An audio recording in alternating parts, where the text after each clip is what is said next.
that, people who are familiar with your position are saying that, Simon Ekpa or Nnamdi Kanu, that Mandela was once tagged a terrorist, that Arafat and people like that, even in Israel, that people that started the state of Israel, they were terrorists.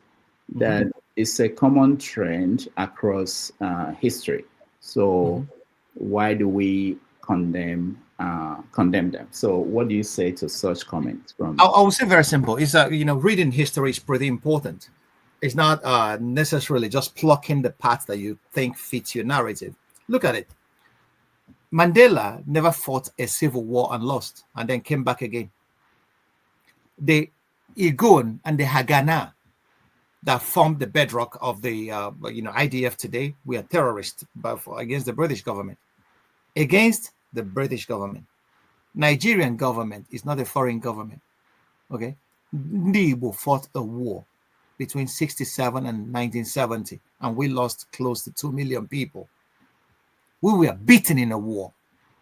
And why were we beaten? We were hopelessly outclassed in weapons, in international support. So, if you want such agitation, first of all, you have to do the groundwork. What is the groundwork they did? Nothing. Who is supporting your agitation on the international level? South Sudan got independence from Sudan. How did it happen? The South Sudanese aligned themselves with the major powers. So the major powers spoke out for them. It happened in Kosovo. Okay? Apartheid in South Africa started changing when the majority of the young people in the West started speaking out for Mandela. Is that going to be our case in Igbo land? If you read, I listened to the Igwe of Nnobi, he was talking about the British government taking a position against Biafra. The British government has a vested interest in Nigeria. The American government took over that vested interest. They are never going to let you go that way. I will always tell people, look at the way, are there options to Biafra the way you guys wanted to succeed? Okay. They have tried. The Nigerian government, after the war, they were pretty smart. Before Ojukwu could do anything, Gowon created 12 states. Why did he do that? He did that at the instructions of the British intelligence to cut off the Biafrans from the sea.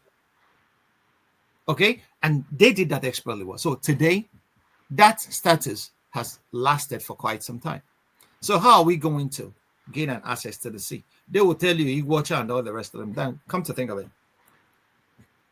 most of the people in the riverine areas are antagonistic to the Biafran experience today. They don't want that to pass through their territory. How do you convince them that it is in their interest that we unite and fight what a common enemy, be that what it may? We are not even dialoguing with them. We are very busy cursing everybody. Mandela wasn't going about his agitation, cursing everybody, and then Mandela was arrested because the CIA gave information to the South African authorities. Okay? Why? Because Mandela at a point went for armed struggle when every other avenue was closed to the South Africans. That was when ANC decided to go for armed struggle. Then you ask yourself, was every other avenue closed to the Igbos to dialogue their issues out in Nigeria?